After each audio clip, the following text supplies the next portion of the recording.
13th Amendment reads, slavery is abolished except when you are found guilty of a crime and go to jail. So prison is the slave plantation.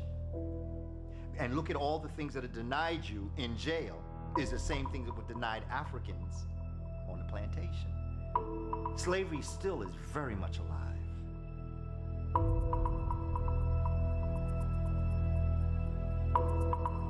Today, there are more African American adults under correctional control in prison or jail on probation or parole than were enslaved in 1850, a decade before the Civil War began. Crime and crime rates did not drive mass incarceration to begin with. Incarceration rates have fluctuated over the years, gone up, gone down. Today, are actually at historical lows, but incarceration rates, especially Black incarceration rates, have consistently soared regardless of whether crime is going up or going down in any given community or the nation as a whole. War on drugs, which has been a major engine of mass incarceration, has targeted poor communities of color, especially Black and brown men, even though studies have consistently shown now for decades that people of color are no more likely to use or sell illegal drugs than white. Before 1964, the prison rate in America, the majority of people in prison were white people, were white guys. But the thing is, there was no need to have a strong police presence in the Black community because Black people were already controlled by the basic laws of the land. Black people were already controlled by Jim Crow laws, signs saying Black people drink from this water fountain, Black people couldn't live in this neighborhood. So Black people were just controlled, period, at that time. Now, after the Civil Rights Bill passed in 1964, this is when the police presence became very strong in the Black community, because the average citizen couldn't control Black people like they could before then. So they came up with another strategy and had law enforcement do it. So around 1964-65, Black communities were flooded with law enforcement. And this is why the Black Panthers was started, because of the police brutality that had started in the Black community. Prisoners themselves represent a small percentage of the population under correctional control. Like today, there's about 7.6 million people under correctional control, but only about 1.3 million are in prison of that. The rest are on probation, parole, in jail, overwhelmingly for minor nonviolent offenses and drug offenses. The problem is that even if you don't get prison time, even if you're lucky enough to get just felony probation, you're saddled for the rest of your life with a felony record. And so the question isn't, in my view, just who's in prison. The question is, who is branded a criminal or felon and must live with that label for the rest of their lives? The people said, well, if we don't need Black labor anymore, what do we do with it?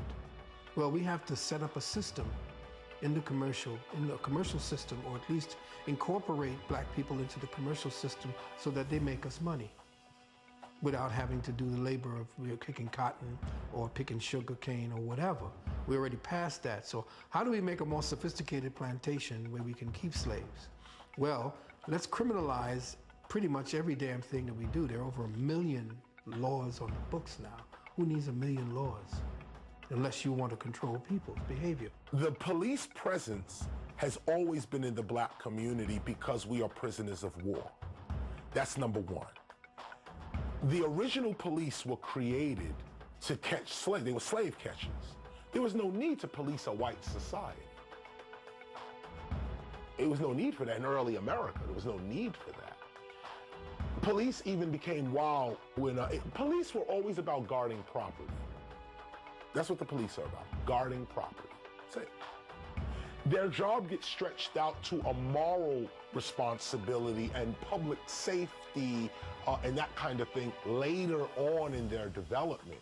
But the original concept of a police officer is to make sure your property stays with you. They are hired by the rich, first of all, to protect the rich's property. People of all races who are jobless, especially chronically jobless, are more likely to be violent than those who are not. And ghettoized communities are areas of concentrated poverty and joblessness. So it's not a surprise that there are higher rates of violent crime, and this idea that there's something especially wrong with black men that makes them more likely to be violent, or especially wrong with black culture that leads to high rates of violence, is just disproved by all of the available evidence. If we were to invest in education and job creation in the communities that need it most and eradicate these high levels of joblessness, we would also see the racial disparity in violent crime disappear. A lot of people don't know the original street gangs in America were European immigrants, and the movie Gangs of New York goes into that, how these Europeans came over and they formed the first street gangs in America. And the thing is, they weren't demonized. There was a wave of white crime, where white immigrants coming to the United States who were jobless and poor were engaging in high rates of crime. But the response wasn't, let's lock them all up and throw away the key. The response was, what can we do to save our young men? And they went in and invested in education and job creation and providing social services and a safety net to ensure that these young men did not slip through the cracks, and viewed them as one of us who need to be protected and saved, whereas young black men in ghettoized communities are viewed today as largely disposable.